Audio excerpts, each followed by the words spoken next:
High friends, good morning. Real blogger Jyoti চ্যানেলে সবাইকে স্বাগত। আশা করি তোমরা যে যেখানেই আছো সবাই ভালো আছো।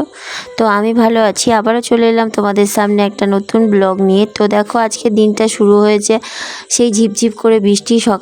সকাল থেকে তো না, ঠিক ভোর থেকে বৃষ্টি শুরু হয়েছে, এখনও চলছে। আর আমি নিচে ঘর বারান্দা ঝাড়ঝাঁটা দিয়ে ঘর মুছে দিয়ে উপরে এসেছি। উপরে এসে বিছানাটা মানে উপরের ঘর বারান্দাগুলো গুছিয়ে নেবো বলে, তো উপরে খাটের বিছানাটা আমি উপর থেকে ঝেড়ে দিচ্ছি, তুলে আর ঝাড়বো না। আর একটু ছবিটা অন্ধকার এসছে, কারণ আমি যেই টাইমে উপরে এসে ভিডিও শ্যুট করব সেই টাইমে কারেন্ট ছিল না, তার কারণে ভিডিও শ্যুটটা ভালো হয়নি, অন্ধকার হয়ে গেছে।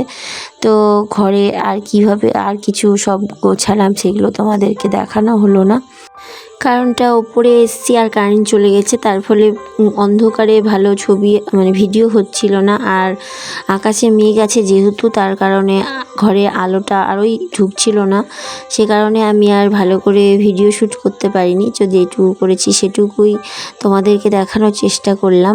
আর সকালবেলা নিচে বাসি ঘর তো শুধু ঝাড় দিয়ে আর মুছে চলে এসেছি। আর ছেলে ঘুমোচ্ছে বলে আমি বিছানাটা তোলা হয়নি, কারণ ছেলে স্কুল যেতে পারিনি, এত বৃষ্টি পড়ছিল। তো আমিও আর পাঠালাম না যে ভিজে যাবে সকালবেলা, তার কারণে ও স্কুল গেল না। আর এই কদিন থেকে ওর স্কুলটা কামাই গেল, কারণটা হচ্ছে ও শরীর খারাপে যেতে পারিনি, বমি গ্যাস অম্বলে। তো মামার বাড়ি থেকে এসে মাত্র একদিন স্কুল গেছে, তারপর থেকেই শরীর খারাপ। তারপরে আজকে ভাবলাম পাঠাবো, তো আজকে বৃষ্টি চলে এসছে, সে কারণে আর আজকেও পাঠানো হলো না। তো সে কারণে ও ঘুমোচ্ছে বলে আমি ভাবলাম যে উপরে আমি সব গুছিয়ে ঝাড় দিয়ে মুছে সব পরিষ্কার করে আসি, তারপরে এসে বিছানাটাকে তুলবো। তো এইভাবেই আমি উপরে খাটের বিছানাটা একটু ঝেড়ে ঝুড়ে নিলাম। আর তারপর আলমারি, কম্পিউটার যা আছে সব জিনিসগুলো ঠিকঠাক করে নেবো, আর দিয়ে একটু মুছে নেবো, দিয়ে তারপর ঝাড়ঝাঁটা দিয়ে বারান্দাটা মুছে নেবো, ঘরটা মুছে নেবো। আর ছাদেও পাতা টাতা পড়ে আছে, ছাদটাও ঝাড় দেবো। ছাদটা ঝাড় দেওয়া তোমাদেরকে দেখাইনি, আর অনেক ভিডিওই আমার শ্যুট করা হয়নি। তো বলি না, শ্বশুরবাড়িতে এলে সকাল থেকে রাত 11টা অবধি কাজ চলে, তবুও কাজ শেষ হয় না, কিন্তু সময় শেষ হয়ে যায়। সময়ের এত অভাব হয়ে যায় আর কাজের অভাব হয় না। আর তার কারণে আমি বলেছি যে শ্বশুরবাড়িতে এলে সকাল থেকে এত কাজ যে সময় পাই না, মানে সময়টাই কম হয়ে যায়, কাজ বেশি হয়ে যায়। আর মায়ের কাছে গেলে মায়ের কাছে কাজ কম, কিন্তু সময়টাও এত কম যে মায়ের সাথে গল্প করেও স্বাদ মেটে না, কিন্তু সময় শেষ হয়ে যায়। সত্যি কথাই, আমরা মেয়েরা বাবার বাড়িতে যাই কয়েকদিনের জন্য, গোনা কয়েকদিনের জন্য, কিন্তু আমাদের পেটে এত কথা এত গল্প লুকোনো থাকে, কারণ এটা শুধু বিয়ের পরেই হয় না। আশা করি প্রত্যেকটা মেয়ে 90% মেয়েই মায়ের প্রতি একটা, মায়ের সাথে গল্প করা, মায়ের সাথে বন্ধুত্ব সুলভ কথা বলা প্রায় জনেরই হয়। তাই বিয়ের আগে আমি অর্ধেক টাইম আমার মায়ের সব থেকে আমার বাড়িতে ভালো বন্ধু বলতে মায়ের সঙ্গেই সব কিছু শেয়ার করতাম। আর বাবা তো বাড়িতে অত থাকতো না, তো বাবাও আমার খুব ভালো বন্ধু। তো সে কারণে মায়ের সঙ্গে গল্প করে প্রচুর টাইম কাটাতাম। তো দেখো, আমি ভাবলাম তোমাদের সাথে গল্প করি। আর গল্প করতে করতে আমি কারেন্ট এলো, তারপরে আমি ঘরটা মোছা দেখালাম, তো ঘরটা পরিষ্কার করে নিলাম। তারপরে ভাবলাম আজকে একটু দেরি করেই চান করব, তো একটু হেনাটা লাগিয়ে দিই। আর সামনের কটা চুল পেকে গেছে, কিন্তু হেনা দিচ্ছি তো সেই সাদা চুলটা আর কালো হয় না, তার কারণে ভাবলাম যে একটু ভালো করে হেনাটা দিয়ে রাখি, তাহলে বুঝি হবে। কিন্তু যে কাজ সেই আছে, হেনাটাতে আর কালো হলো না। তো তোমাদের যদি জানা থাকে যে হেনাতে সাদা চুল কালো হয় না, তো সেটা তোমরা প্লিজ বলো, আমার তো হচ্ছে না।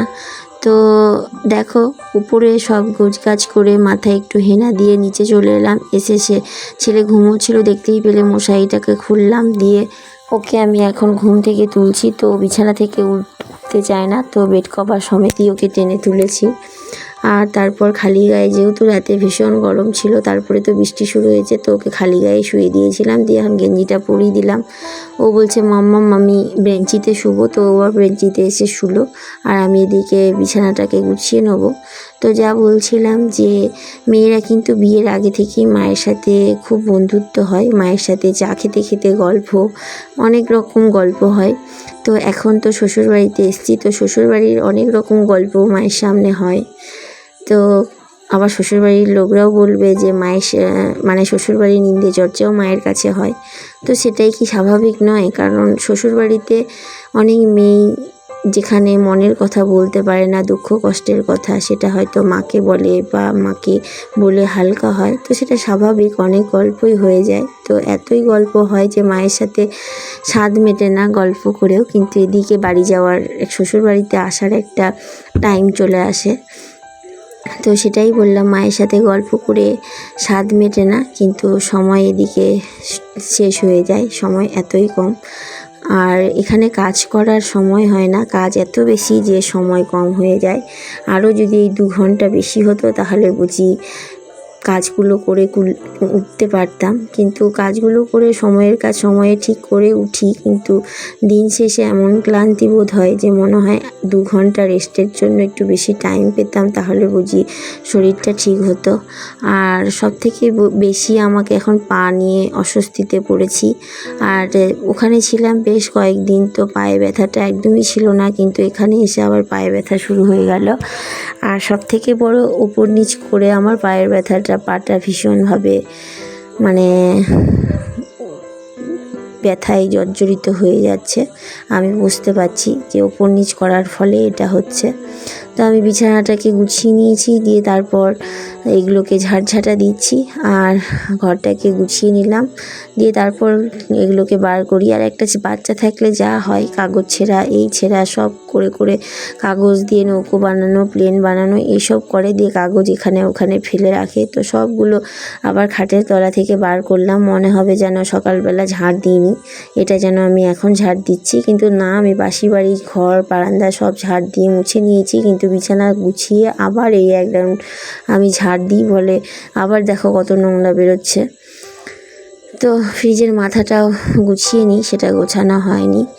আর আজকে বর মানে এসছে, এসে আবার বলল আমাকে একটু চা করতে। তো এসব করে বরকে চা দেবো, তারপরে ও বাজার যাবে। আর শাশুড়ি মা আজকে আমার থেকে আগে স্নান করেছে, তার কারণে সে পুজো করতে গেছে। তো আমি ভাবলাম সে পুজো করুক, তারপর আমি স্নান সেরে ঠাকুর প্রণাম করব, দিয়ে এসে খাবো। ততক্ষণে তো দেরি হয়েছে, সে কারণে ছেলেকে খাইয়ে, বরকে খাইয়ে তারপর আমি উপরে এসেছি। এসে স্নান করেছি, স্নান টান করে সিঁদুর পরে একটু তোমাদের সামনে আমি আমার মুখটাটা দেখিয়ে দিলাম। দিয়ে এখন এই দেখো, ছেলেকে বললাম যে বাবা একটু আমাকে ভিডিও করে দিস, তো আবার এই জায়গাটার ভিডিও করে দিয়েছে। তো খারাপ করেনি, ছোট মানুষ হিসেবে ভিডিওটা ভালোই করেছে। তো যাই হোক, কাপড়গুলো মেলে নিই, মেলে টেলে তারপর আমি আবার ঠাকুর প্রণাম করব, তারপর নিচে যাব। এদিকে নিচে এলাম, নিচে এসে একটু খেলাম, মুড়ি খেলাম, খেয়ে ভাত চাপিয়েছি। আর এদিকে একটু ছেলেকে পড়াবো। এই দেখো ভাত চাপিয়ে দিয়েছি। তো এই দেখো এখন ছেলেকে পড়াতে বসেছি, আর ওদিকে রান্নাও করব আর ফাঁকে ফাঁকে ছেলেকে পড়াবো। দিয়ে ঘড়িতে এখন 11টা বাজে। আর ওকে আমি এই বাড়িতে থাকলে ওকে এরকম করেই টাইমে পড়াই, সব কাজ ছেড়ে দিকে রান্না চাপাই আর ওকে পড়াই। আমি নিজেও খেয়ে নিলাম, দিয়ে এখন পড়াতে বসেছি। তাছাড়া সকালবেলা থেকে ওকে পড়ানো হয় না এইভাবে না পড়ালে, তো আমি এইভাবেই ওকে পড়াই। আর তারপর আজকে বেশি কিছু রান্না করব না, সয়াবিনের তরকারি করব, মানে একটু ঝোল টাইপ করে, আর একটু মসুর ডালের বড়া আর আলু ভাতে, ব্যাস এইটুকুই, আর বেশি কিছু করব না। তো এখন আমি এদিকে আলুটাকে চাপিয়ে দিচ্ছি, একটু তেলে নুন দিয়ে হলুদ দিয়ে একটু নেড়ে চেড়ে নেবো। তারপর আমি সয়াবিনটা গরম জল করে সয়াবিনটাকে ধুয়ে আবার সয়াবিনটা একটু তেলে নেবো, তারপর একটু মশলা টশলা দিয়ে কষিয়ে নেবো, তাহলেই হয়ে যাবে। আর এদিকে ভাত হয়ে গেছে প্রায়। তো জানি না ভিডিওটা তোমাদের কেমন লাগবে, যদি ভালো লেগে থাকে প্লিজ লাইক শেয়ার সাবস্ক্রাইব করো, আর ভালোবেসে আমার পাশে থেকো। আর তোমাদের একটা লাইক আমাকে পরবর্তী ভিডিও বানাতে খুব মোটিভেট করে, তো প্লিজ একটা লাইক দিও।